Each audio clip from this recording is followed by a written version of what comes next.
Everybody on here knows that this is the Iowa division of the Izaak Walton League's Watershed Talks program. I'm Christine Curry, the outreach coordinator of the Iowa division.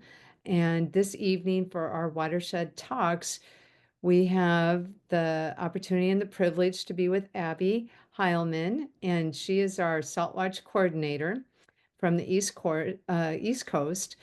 This evening, we're going to talk about Salt Watch, safe roads, and clean water. What a concept for the winter coming on.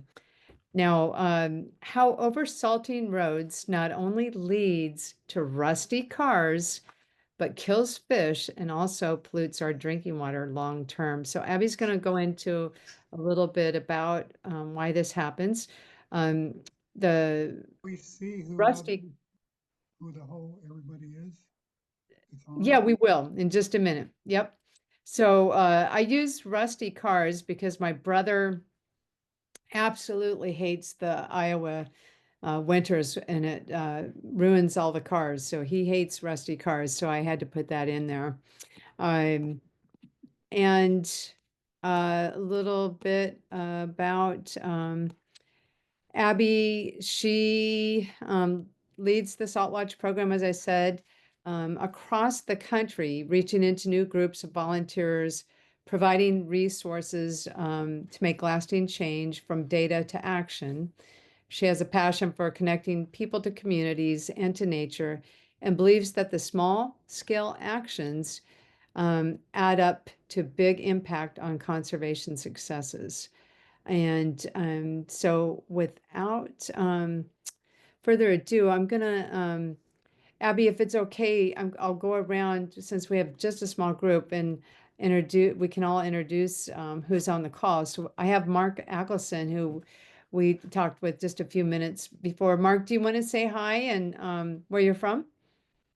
Hi, I was actually born in Brownsville, Texas, almost 80 years ago, and I've been in Iowa. Uh, I got married here a long time ago, and 50 some years ago, and my wife is a retired psychotherapist and is really um, been concerned about a lot of environmental issues and people that she interacts with. So, and she's on the phone right now with my sister's daughter Yeah. and probably her So you son. said she might be coming in.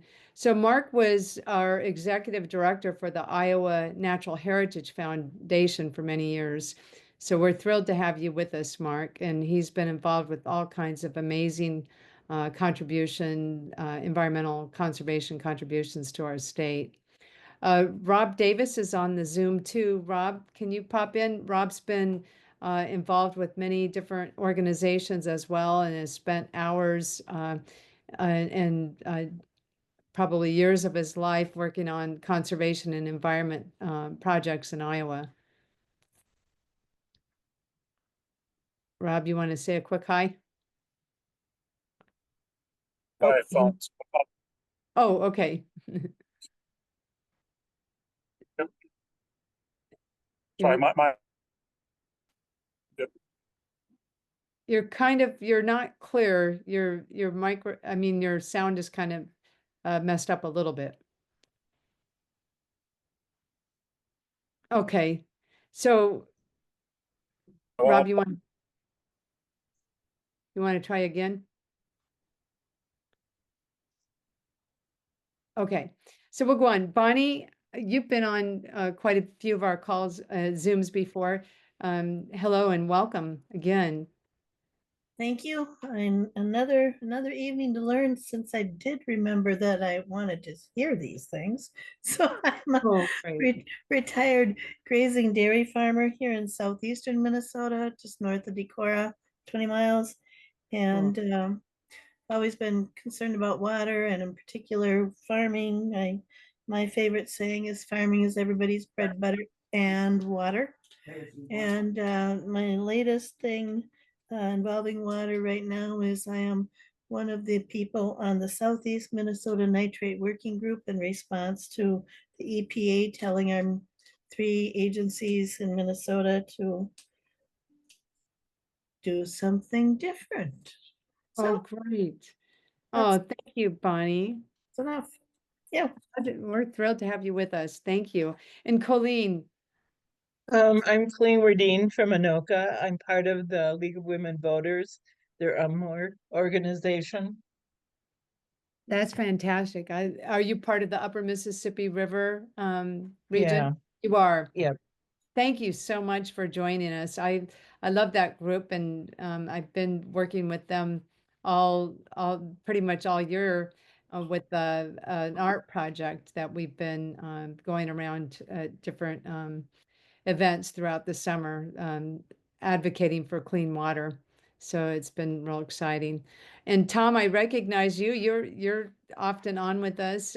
Tom Reardon. Yeah, Council Bluffs, Tom Reardon. I do, well, since I retired, I've been doing a bunch of citizen science projects. I used to be I guess, a software engineer and data scientist in biomedical research, and currently vice chair of the Iowa chapter of the Sierra Club. So, Oh, that's so cool. Thank you for popping in too. And we have Mary Ellen Miller with the League of Women Voters Upper Mississippi River Initiative, and she's one of our Iowa Sparks, as we call it. And she's been involved with all kinds of conservation and public health issues throughout her life. And Mary Ellen, do you want to say hello in a couple words?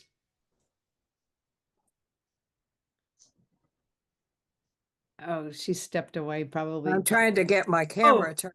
oh, you're trying to get your camera. There we go. Okay, there we go. Computer's been very busy today. Might be a little tired. Yeah. Well, thank you for taking time out too, because so many of these people, like Mark and probably Tom, probably all of you on this Zoom are. A lot of them are full-time retired, but they've dedicated their lives and they're pretty much working 40 hours a week on conservation efforts. So we're super grateful, and thanks again. So without further ado, we'll let Abby take the stage now, and we're going to be talking about the Saltwater Watch. And I monitor a little stream, and I went down and collected water. And so just for a little fun tonight, we're going to look at that. So Abby, you just let me know when you want me to do this, and then we can, just let me know when it's convenient and part of your talk. So go ahead and take it away. Thank you. Perfect. Thank you so much for that introduction, and thank you for all of you for coming tonight. Hopefully you'll learn some things. If not, we can have a discussion, and it's great to see all of your faces and meet you as well. So thank you so much for being here. So I'll go ahead and share my screen. And since it is a small group as well, if you have any questions, feel free to put those in the chat, or just turn your microphone off, and feel free to ask your questions as well. Again, since we have such a small group here tonight. So I'm the Salt Watch coordinator at the Izaak Walton League of America, and I'm actually based out of our national office headquarters in Gaithersburg, Maryland, but I live sort of north of Baltimore. And tonight, as Christine said, we're going to talk about safe roads and clean water, and all about the Salt Watch program, and all of the things that you might want to know about salt, or might not want to know about salt. We'll learn all of that tonight. So we're here, as I said, to talk about road salt. Every year in the United States, we apply somewhere between 10 to 20 million tons of road salt on our sidewalks and parking lots and roadways, and we do it to stay safe during the winter time. And I think that's sometimes a concept that people forget, is that there's really a balance between public safety and the environment. And the people who do apply salt for a living, our road salt applicators, they have a really hard job. It's not that they don't care about the environment. It's just that public safety is something that is just so important. And really trying to find that balance between public safety and the environment. It's not always the easiest job for people to do. And it does take a lot of salt to keep us safe in the winter. We have so many highways and roadway systems across the United States. And whenever we have those big winter storms during the winter months, it does become a priority to apply that road salt. And we'll learn a little bit more about really how much salt is really needed during this presentation today. But a visual that I want to show you is that it really only takes 1 teaspoon of salt to permanently pollute 5 gallons of water. The reason why we're using the words permanently pollute here is because once salt enters the environment, there's really no feasible way to remove it. It's going to go into our soils. It's going to go be uptaken by some plants, maybe. It might go into our groundwater. It's going to persist for years and years and years to come once it enters the environment. If you're out preparing for your winter this year, you might go to the store and buy a 50-pound bag of salt. That's typically as it's sold. That 50-pound bag, if you use all of that, that has the potential to permanently pollute 10,000 gallons of water, which is about the size of a residential swimming pool. We occasionally give road salt applicator trainings for free for applicators within our county, near our national office headquarters.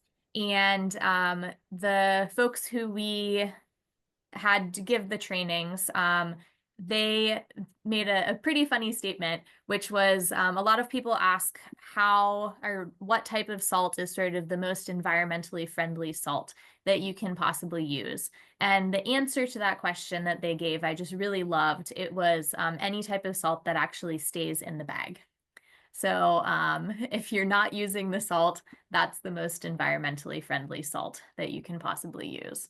As soon as it goes out of the bag, no matter what type of salt it is, or if you're using something like sand for traction, any of those things are going to have some sort of environmental impact. So for our program, we're not looking to put a ban on salt. We're just trying to be smarter about the amount of salt that we apply on our roadways and sidewalks. So to really dive into this issue more, I think it's important to learn a little bit about what is salt. What is road salt, or sometimes people refer to it as winter salt. For the purpose of this presentation, I'm going to be sort of using the word salt, chloride interchangeably.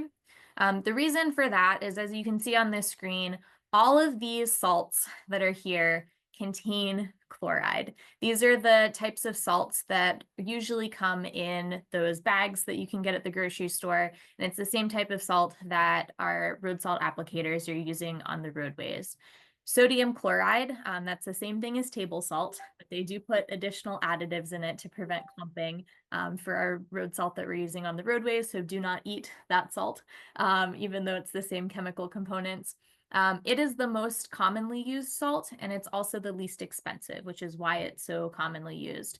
We also use magnesium chloride and calcium chloride, typically at lower temperatures, because they're pretty effective at some of those lower temperatures. And then sometimes also potassium chloride is used as well. And sometimes there's mixtures of all of these things that are found in those bags. But anytime that it contains chloride, that's what we're talking about here today, is salt. And then another thing is, how is salt applied? There's a couple different ways to apply salt in sort of the most general sense possible. There's the granular or rock salt that is applied that you see coming out of trucks, like that photo there on the left, where that truck is really spreading that granular salt. It's very highly concentrated. It's just a chunk of salt. So very concentrated. Sometimes it tends to bounce off of the roadways or get kicked off of sidewalks, so it might not stay in place as well. But it does have sort of a time and a place for that to be used. So for instance, if rain is predicted in the forecast, they might end up having to use that if it's going to freeze.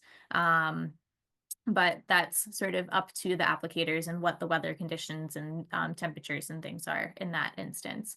The other way to apply salt is a brine application. That's that photo there on the right where you see sort of those lines that are being sprayed on the roadways in a wet dry pattern. The brine application is actually the best practices that are being used right now. You can't use it in every situation. Like if rain is predicted in the forecast, they can't really use the brine because it might just wash directly away. But the brine application, it's less concentrated than that rock salt. It's actually a salt water mixture. There's still salt involved. It's about 23% salt, and then the rest is water within the mixture. And so it's much less concentrated. It's sprayed directly on the roads, so you're not getting that bounce off that you might get with that granular salt application. And then also it creates a really nice barrier between the surface of the roadway and any precipitation coming down. And another plus for the brine application is that road salt applicators can actually apply it up to 48 hours in advance of a predicted storm. So it saves them a lot of time and money at the end of the day. And it's better for the environment because it's really not getting sometimes wasted as the granular salt tends to on occasion. And there are a lot of misconceptions about road salt. I love sharing this picture just to sort of give a visual of sometimes what we're used to seeing versus how much salt we actually need when we are applying salt during the winter time. So some of those misconceptions that we have a lot of the times are that more salt equals more melting, and that you should feel the crunch underfoot as you're walking around during the winter time. But really, a little bit of salt goes a really long way, and that salt actually needs to be spread out a little bit in order to work most effectively. So if you were actually to go out and take some time with maybe a measuring stick, those salt granules should really be spread out about 3 inches apart. And I don't recommend going out and applying one salt granule at a time. That wouldn't be very practical. But just to give you a sense of how much salt you actually need, it's a lot less than we tend to be using on a regular basis. And we'll go over a visual of this later, but one coffee mug, a 12-ounce mug, your typical coffee mug. If you fill that up with salt, that actually holds enough salt to salt a 20-foot long driveway or 10 sidewalk squares, which is about 2 parking spaces. So a little bit of salt really goes a long way to preventing slips and falls during the wintertime. And there are a number of impacts. I know a lot of you might be familiar with some of these impacts, but if not, we'll go through some of them, and I'm happy to go back and expand on some of them as well. But lots of things that are impacted by salt or have the potential to be impacted by salt. So wildlife impacts are animals and critters and fish and things that live in freshwater waterways, they're not used to salty conditions. And so anytime that there's salt that is added to those streams and ponds and lakes, it does impact them, especially some of the smaller, more sensitive organisms, sometimes like plankton and microbes, which are really on the bottom of the food chain, but are really important in doing things like controlling algae blooms and things like that. So a lot of different organisms can be impacted. Vernal pools, which are sort of depressions that are created during the springtime due to seasonal snowmelt and sort of that thaw, those can be really impacted because they don't have a discharge point. So there's no way to flush any salt out of those vernal pools. And a lot of very sensitive organisms like amphibians tend to reproduce in those depressions, and they're very sensitive to changes, especially things like when chloride gets added to those streams. And then something that we don't think about too much since we're so inland is that sometimes migratory fish, they might not be able to find spawning ground due to elevated salinity. So they might have to travel further upstream if they're breeding in freshwater and then migrating back to more saline conditions.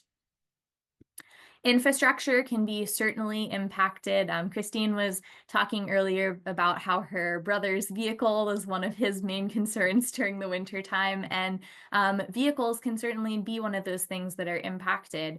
Fluoride is really, really corrosive. It can certainly impact vehicles, but also our roadways and our infrastructure, our concrete surfaces, cars, pipes, culverts, appliances, stormwater infrastructure, and so much more. If you buy a ton of road salt, it costs about $74 if you're buying sodium chloride. It might cost about $270 to apply that on our roadways and sidewalks and parking lots. But something that a lot of people don't take into consideration is the after impacts of that salt being applied. There's a lot of damages that salt can cause. So for applying that 1 ton of salt, it's estimated to cost, depending on what the impacts are, between $1,700 to $17,000 in damages. And again, that's per ton for road salt. And that's our infrastructure, our bridges, our turf grass, all types of things that can be impacted by this road salt. So I know it's a big range of numbers there, but again, it depends on what is being impacted at the end of the day. And our drinking water can be really impacted as well. A lot of people don't realize that chloride and salt, it's not something that a lot of our wastewater treatment facilities can actually remove. It's not something that we can just filter out of water. Our Brita filters and things won't remove salt from the water. And so people who are on low salt diets, maybe they have hypertension, they might not realize that they're getting additional salt from their drinking water. And so that can be really not great for a lot of people. Another big thing too is that I mentioned earlier how corrosive the chloride can be. Water itself is very corrosive. When you add salt to that water, it becomes additionally corrosive. If you think back to 2014 in Flint, Michigan, that was the start of the Flint water crisis. Road salt was one of the reasons why the Flint water crisis occurred. It was April of 2014, and there's a number of things that went wrong to lead to the beginning of the Flint water crisis, but essentially they switched their water source directly to the Flint River. They didn't apply the proper amount of anti-corrosives to the water. The water from the Flint River was coming in was high in chloride because of the winter salting prior. And so as they're pumping that water out to residents, the additional corrosivity of that water from the chloride ended up corroding the insides of people's pipes out. And that is what ended up in their tap water. So all of that lead and copper ended up in people's drinking water, which is really scary and something that we really do not want to see happen again anywhere in the United States. And another point here as well, and if you've ever heard Heather Wilson's talks, she's the one who does our Nitrate Watch program and also our Midwest Save Our Streams coordinator. She talks about well water a lot. It's something that's not regulated by the government. It's something that you have to do your own testing for. During the Flint water crisis, believe it or not, there were a number of car manufacturers who actually stopped using the city water to make their cars because they figured out that it was really corrosive and they didn't want their cars and their factories and appliances and things to be corroded by that chloride and that water. Well water can be the same thing. If you're not regularly testing your water, you might not know if there's some additional corrosivity from that chloride that's in your water, and that could impact your appliances like your dishwashers and your washing machines and things like that. So something to keep in mind on as well, especially if you are on well water. Habitat impacts. Especially plants and things that are next to sidewalks and roadways, they can be really impacted by salt that's being applied. And so it can lead to plant death and them drying out. Aquatic plants can be really impacted, especially because they're used to those freshwater conditions. And soil can also be impacted because it's less likely to retain water and can really become compacted as well. And something that's being studied more is chloride tends to mobilize heavy metals and also things like radium in the environment. And so there's a lot more testing that's being done right now with that, but there's some things that we don't know about how chloride interacts with things in the environment. And so we're still learning each and every day. And then, of course, a lot of people care about their pets, especially dog walkers during the winter time. Dogs are walking on these sort of spiky objects, that is that rock salt. And so that can cause paw irritation. And if they're licking their paws afterwards, it can cause dehydration and poisoning and things. And so definitely something else to keep in mind too. And normally when I'm going through these impacts too, if there's one thing here that we've talked about so far that really resonates with you, like, oh, I really care about my drinking water, I really care about my pets. If you work to protect that thing that you care about, you're also helping to protect all of the other things that we've talked about here today too. And so a little bit about our story, if you haven't heard it before. So in 2017, there was a large road salt spill outside of our national office headquarters in Gaithersburg. The salt spill is pictured here. It's sort of the biggest part of it is at the bottom of the screen right next to the sidewalk. And it really was a pretty big hazard for people walking or people driving on the roadways. And the other hazard that we might not have thought about until a little bit later was that this salt was actually positioned directly on top of and right next to a storm drain that led down to the Muddy Branch, which is one of our longstanding Save Our Streams testing sites for both benthic macroinvertebrates, but also for different types of chemicals within the water. And the Muddy Branch actually leads into the Potomac River, which is a drinking water source for millions of residents. And so obviously this problem kind of grows as you think about it, the more you think about it, essentially. So after calling a number of different entities, because we didn't know who was in charge of this salt spill, we didn't know who accidentally spilled it or who was in charge of cleaning it up. Was it the city? Was it the county? Was it the state? Was it a private applicator? Who is in charge of this? So after making a number of calls, it was finally cleaned up within 24 hours of this happening. But unfortunately, even within those 24 hours, the damage to the stream below was already done.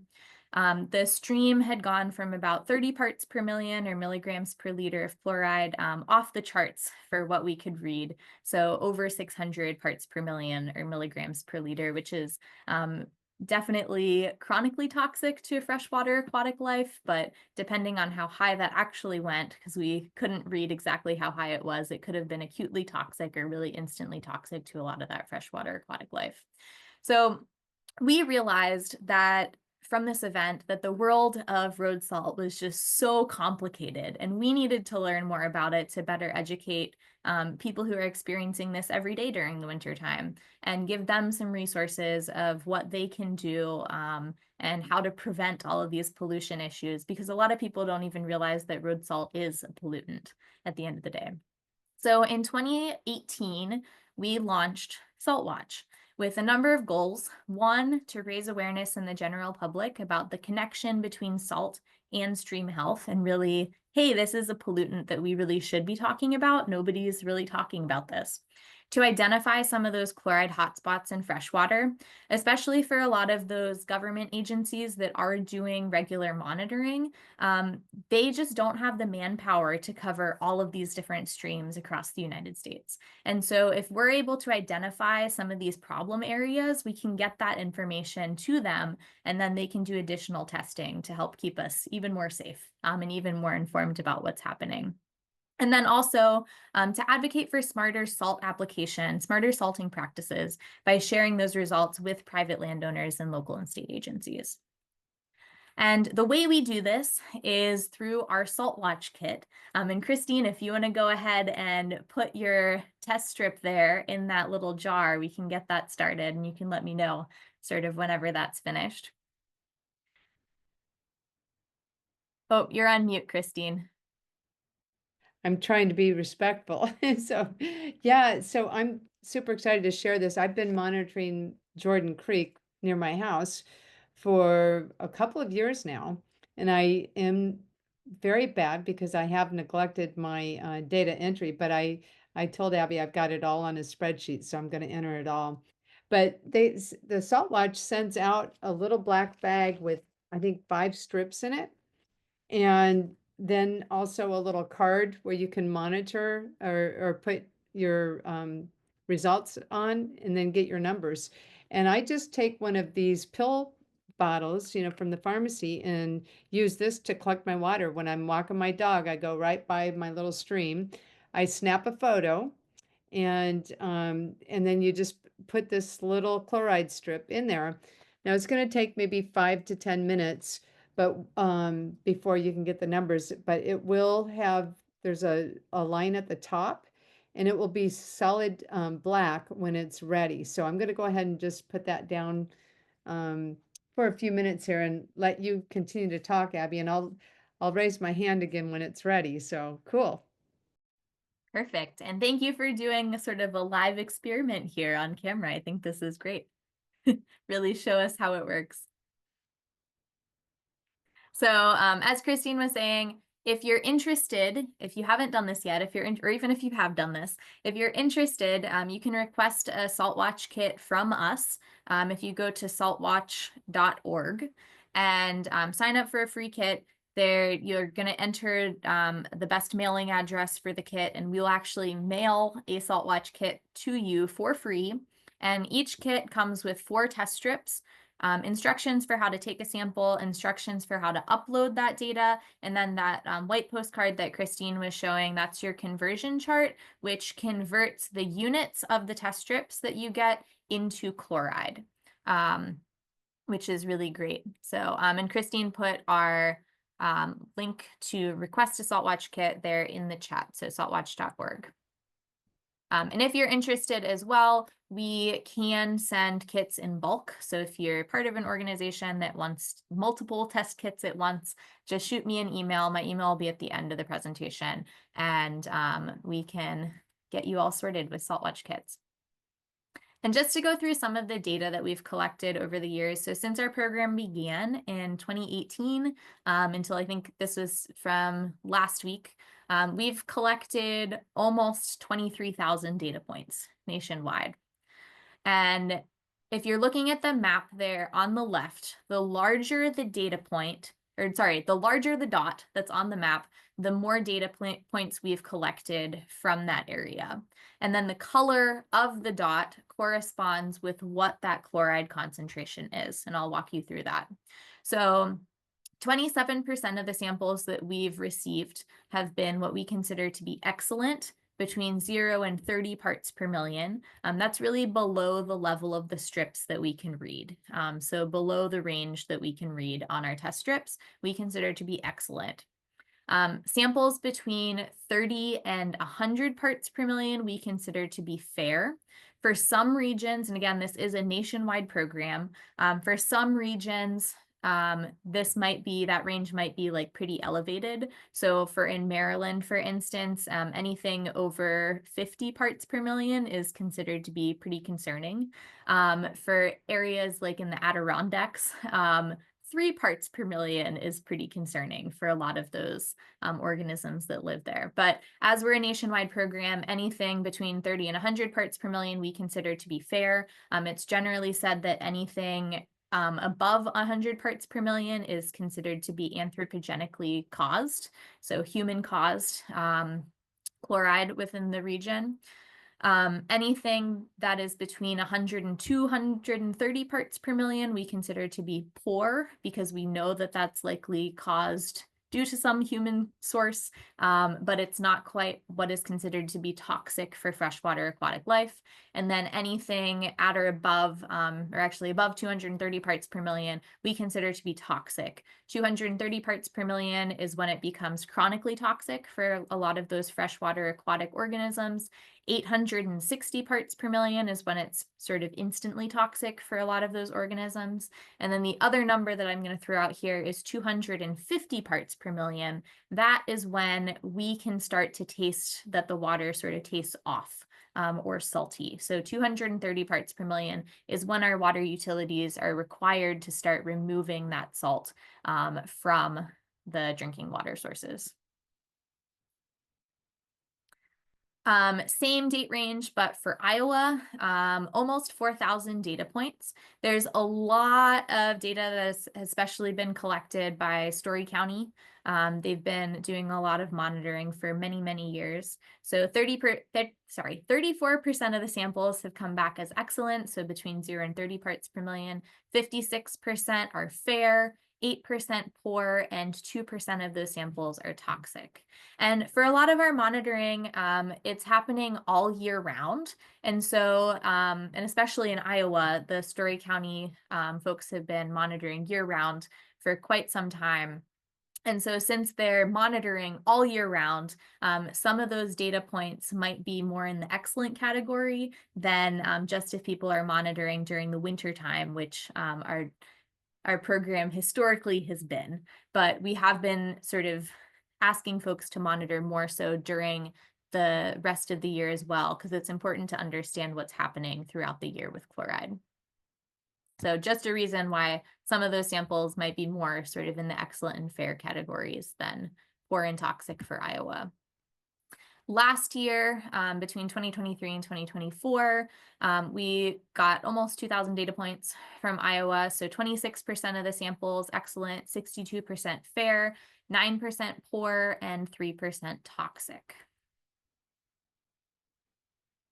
And then since July 1st to today, 460 data points from Iowa, and more coming from Christine too.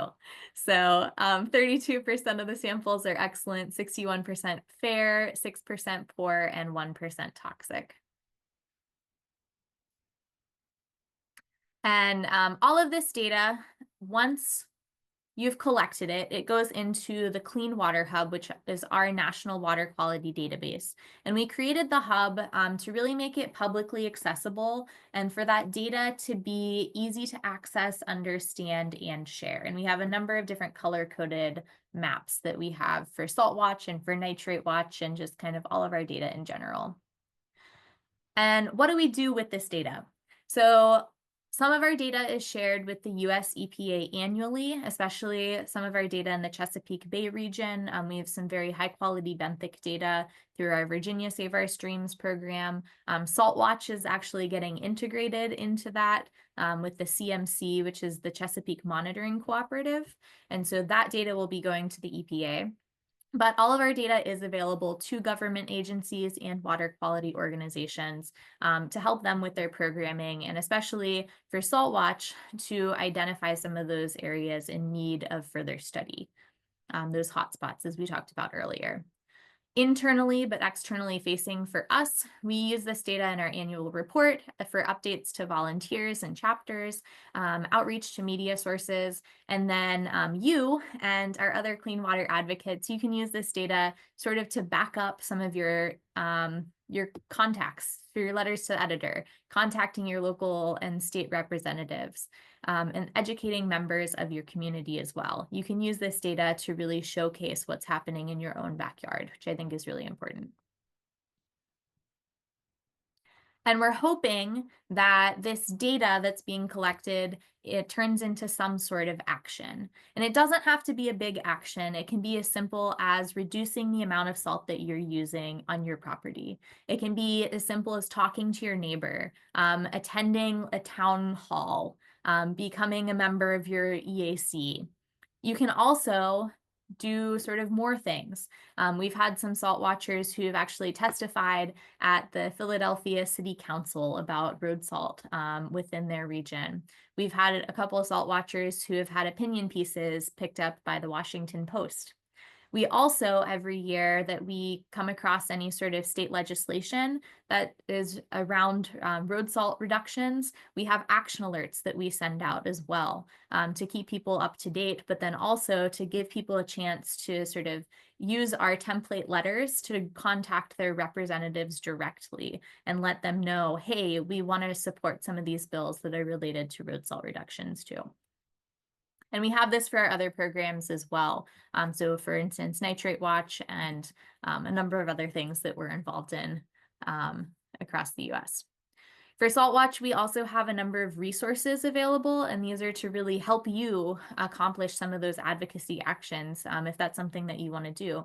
So we have a number of fact sheets on our website, flyers that you can hand out or download. We have an advocacy guide that really goes into the background information of different road salt applicator groups, and not even applicator groups, but different groups that are involved in road salt. So our private and public sector road salt applicators, our homeowners and condo association, board members, neighbors, representatives, all of these different people, some backgrounds of maybe why they over apply road salt, and maybe some questions to start asking them, and some guidance to really get you started. We do have resources in Spanish, and we also have a number of template letters to representatives and to the editor as well.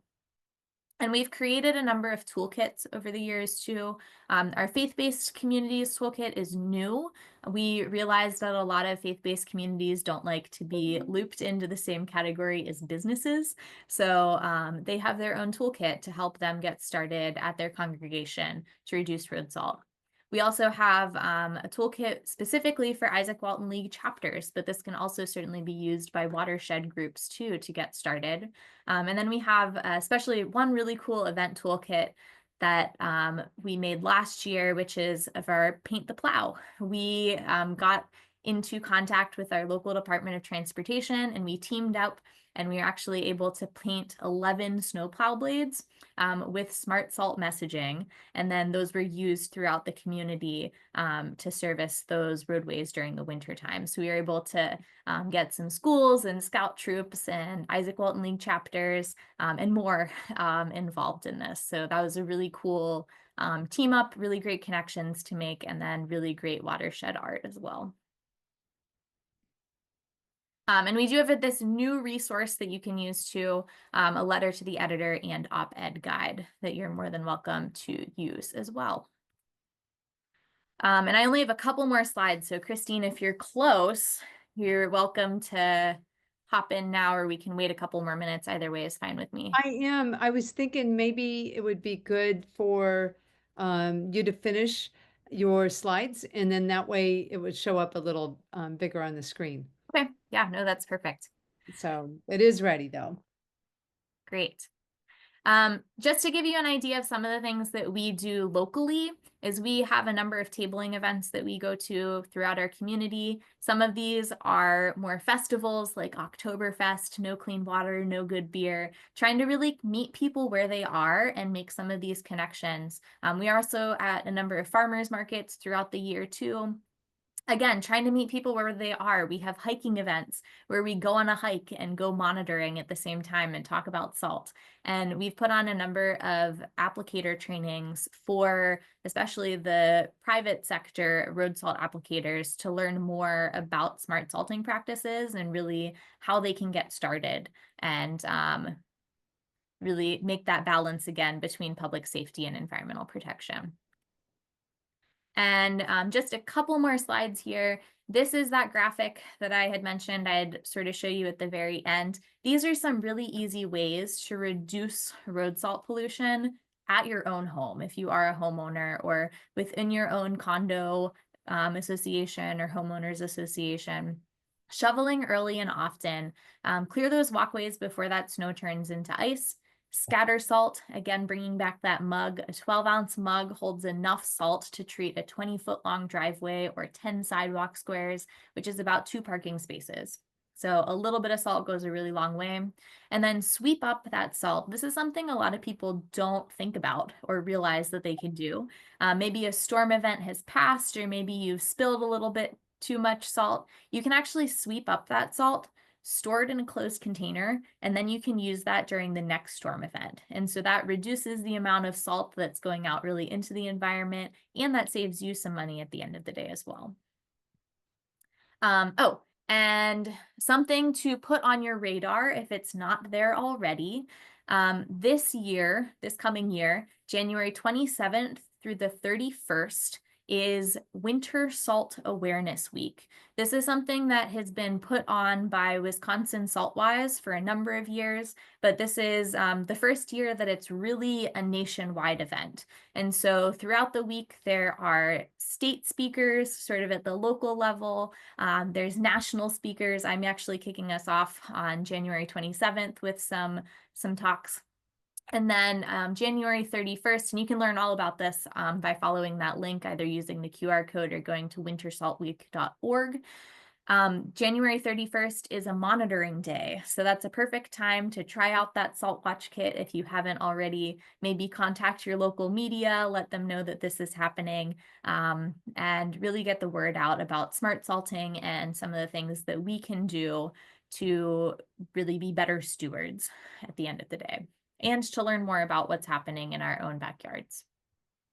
So with that, please salt responsibly. Let me know if you have any questions, and please go ahead and go to our website, saltwatch.org. And if you have any questions, or if you want to get a number of kits all at once, feel free to email me at saltwatch@iwla.org.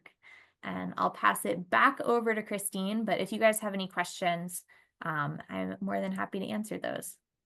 Oh, thanks, Abby. That was, I mean, I've heard quite a few little salt talks before, but it's just so refreshing. And every time you listen to these, you learn more. And so that was really, really helpful to me, especially since I'd been collecting data. And I've been planning on going to my city of West Des Moines because I've had some super high numbers. I was just looking at, I think I have 18 data points. 5 of them are over the 200 mark, and I had one of them, which I used for the newsletter, that was over 600 parts per million. It's off the charts. So this is my little card. This is our test strip that is a solid black strip now up at the top. You can kind of see that's how you know it's done. And it usually takes about less than 10 minutes. So I am getting, I don't know if you can see this clearly, but I'm getting 2.6, and my little card says that 2.6 is the percentage is 0.012, or 75 parts per million for the chloride. So, and that's from this afternoon at Jordan Creek, and I think I have 1 or 2 little data points in. I was trying to do the app, but what happens is a lot of times I collect my water in a container when I walk my dog, and then I come home and do my test. And then to put it in, sometimes that app, I was having trouble getting it to, like go in if I'm going to add the data the next day.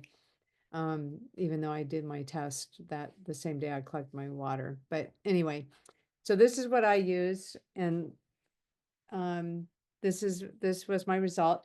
So what would you say, Jordan Creek? I spoke to the last naturalist that is around here, and she said that our chloride does run high in Jordan Creek. The sample that I took was right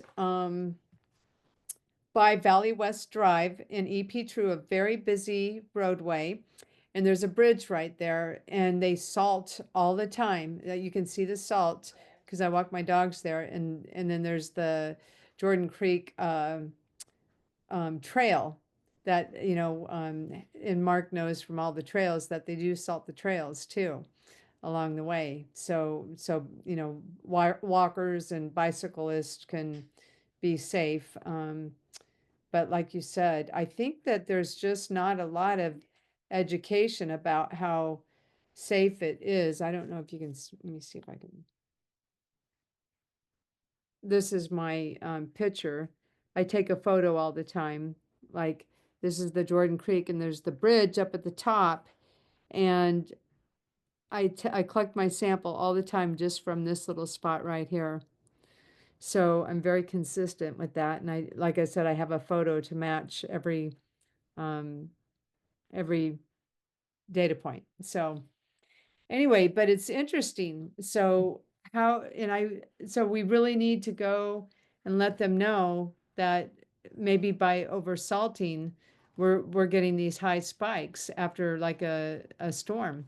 And they salt the roads, and in February, I think it was 22 that or 21 that I had that high spike that was not even on, it was off the charts. It wouldn't even, you know, any of these data points. It was beyond that. So anyway, so it's my responsibility as a good citizen to go let my city of West Des Moines know that I've been monitoring this area, right? And let them know that, you know, we're obviously having some issues here. We have a lot of other pollutants going on, but this could definitely be why we don't see tadpoles in our waterways, and frogs, you know, and some of the other critters that I used to see as a young kid. Yeah, Absolutely. sometimes it's kind of hard to get those answers. Uh, I've got two creeks I monitor. Most of the time they're below 80 or something like that. But last winter, one of the creeks had three spikes. Two of them blew past 600. One of them was up around 450. And there weren't really any answers because it was between storms. We hadn't had the weather and the storms like that. And then when I did the SOS sampling in the spring, that got a score of 0. Now it usually comes out to about 4, but all I found that spring was one dead dragonfly larva. The fall sampling came back a little bit with a scud and a bunch of the bloodworms, but Yeah. but it really knocks it out when it goes that high. Yeah, I wonder, yeah, because then I was just looking at my 18 data points, 5 of them were over that 200, and I have 8 that are over 100. So, and I only have a few that, I think I only had one that was below, like at the very low end. But so anyway, Mary Ellen Miller has her hand up. Well, a lot of us, because of the EPA, got a letter from our water suppliers about lead pipes. And I was curious when you talked about Flint and that the chloride eroded those lead pipes. Does it erode copper pipes? I believe so. And it was interesting, I saw that the Iowa DNR, I think, sent out a notice too this week as a follow-up to this. And they talked about houses built after 1986 would be okay. And I kind of wondered about that. My house was built in 87 and I live in very rural Iowa. Should we be confident that we don't have lead pipes? I mean, who was monitoring those contractors in our rural counties when things were built? Yeah, I think around that time was when lead paint was no longer supposed to be used. So I would imagine I don't know when the pipes were also sort of outlawed. But that might have also been around that time. There are some guides, and I can try to find them after this webinar and send them your way. Maybe Christine can sort of distribute them, but they were Sure. doing sort of an inventory of lead lines across the United States. That was supposed to be done at the end of October. I haven't checked to see if that has actually been done or not yet. But they had some good information on trying to identify if you do have lead or copper pipes or what sort of pipes that you have going into your home. Well, there was also, I think it was the Iowa DNR thing that came out this week that said there were ways you could take a coin and scratch the line to see. And I can't remember what it was, but you could scratch copper, you could scratch lead, you could scratch steel. And I had a question about that because since I moved to the country, I did have a leak in a water line and it was a metal pipe. I can't tell you what it was, but a hole had eroded through and the pipe is now gone. I sent it off to recycle and I wish now I kept it. But would chloride erode through a steel pipe? And I'm not quite sure I know what the difference is. I mean, they didn't have pipes that were just solid lead, right? It was lead mixed with something else, right? Yeah, I'm not the best person to ask about sort of what at what concentration things corrode Yeah. different things. Because also with the water utilities, they're usually really, really good about applying the proper amount of anti-corrosives within the water too. And so that is something that protects your pipes. But I mean, even for Salt Watch, like you can still use the Salt Watch kit to test your drinking water, your tap water for chloride to see sort of what level that's at during the winter time too. Well, I live on what I'm told is the world's largest rural water system, Rathbun Rural Water. Rathbun is a man-made lake in southern Iowa. And so I'll be talking to them too about how do I find out if I've got lead pipes that are in the line coming to the house. And this one was not, it was going to a hydrant. So again, I don't know what all these pipes look like underground in the country. Yeah. Yeah, and it's definitely something that the more you know, the sort of safer you are for some of these things too. Something that I'll keep asking questions.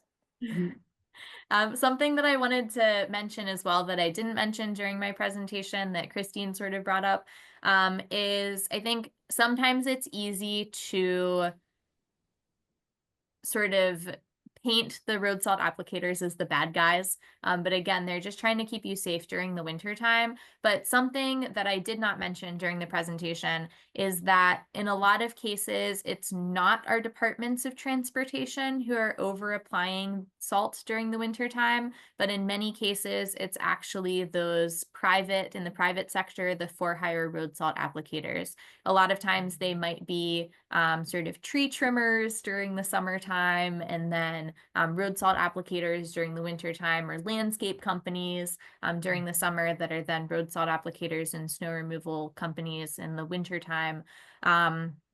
And a lot of those people, they do not have the same knowledge base. They're not given the same trainings or anything, or any trainings in a lot of cases on how much road salt to apply, when to apply it, how to apply it, that our departments of transportation are given. And another kicker in this situation too is that a lot of them are actually hired within their contract to apply a certain number of pounds of salt, or like per storm event or snow event.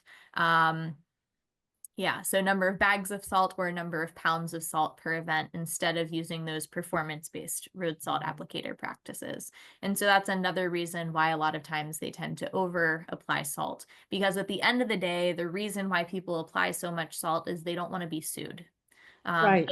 It's so much. I know they're spending a lot of money by over applying some of this salt, but they would be saving money in the long run if they, as opposed to if they got sued by someone, because those lawsuits can cost a lot of money. So something that we're really hoping for more states to take on. Wisconsin and Minnesota have tried to put what I'm going to talk about here in a minute, these types of bills at the state level the last couple of years. It hasn't gone through yet, but kind of the gold standard for what we're looking for a lot of states is something that actually has been going on in New Hampshire since 2013.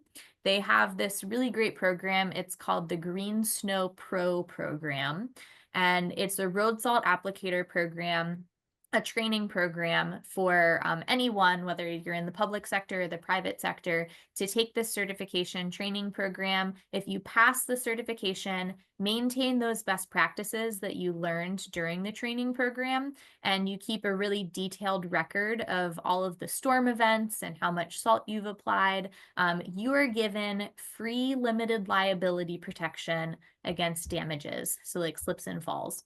And the businesses who hire you are also given that free limited liability protection. And so that's such a great incentive that I think just it makes sense, and is something that I'm really hoping that more and more states take on. Maryland just launched a road salt applicator training program for real this year, and I know Iowa has been doing the iSalt program as well, and so that's a training program within Iowa. So Oh. hopefully more states can start doing more of this because it just makes sense, and it really helps put that balance more in a balance between environmental protection and public safety. So Iowa has a program similar to like New Hampshire's, but It's a training program. Let me see if I can find a link for that.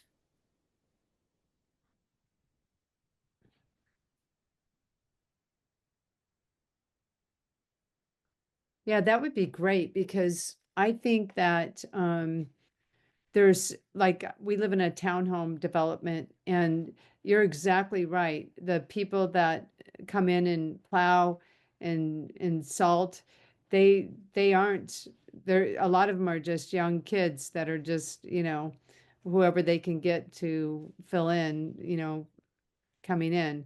And they do that all the time. I'm out there like, do not spray our yard with pesticide. They go without any protection and they're spraying all kinds of stuff that they don't even know what they're doing, I think sometimes. Yeah.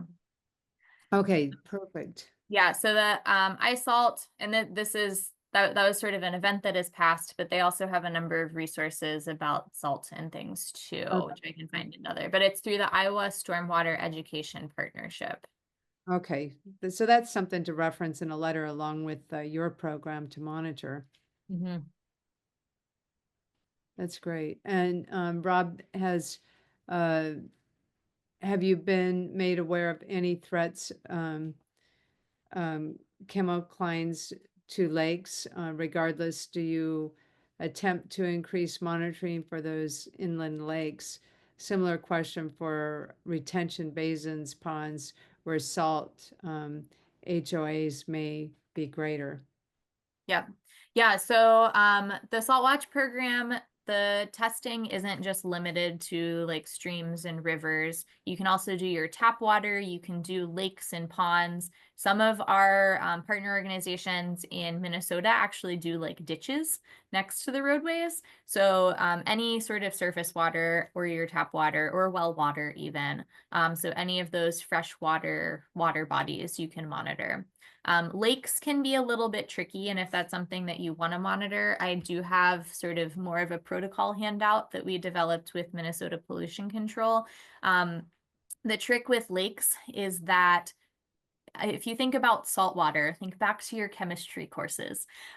Salt is something that's heavier than fresh water, and so it sinks. And so in lakes, it's tricky to monitor those because the salt, as it's sort of going into the lake, it sinks to the bottom and it doesn't allow the lake to naturally turn over as it would seasonally. And so with lake monitoring, you can do kind of two different things. One, you can monitor the inlets coming into the lakes because that's going to give you more of an accurate reading of what is happening at that exact point in time. The other thing that you can do if you have a way to monitor sort of at depth, like collect a sample near the bottom of the lake, sort of 2 meters from the bottom, if you can collect a sample there, that'll sort of show you what's happening in the lake more so over a period of time. But I'm happy to share that resource as well, if that's helpful. That's great, Abby. Thank you so much. And it's a few minutes after 8, and you've been so generous. So thank you for everybody that showed up this evening, and we're wishing you a beautiful rest of the week. Thank you. Does anybody else have any questions before we go? Okay, I will go ahead and put the links also in an email, and we'll put that out there too. So thank you very much, Abby. Really appreciate you taking time out to meet with us this evening, and thanks for the rest of everybody that's on. We'll see you next time. Bye-bye. Thank you so much for having me too. Yeah, thanks, Abby. Bye.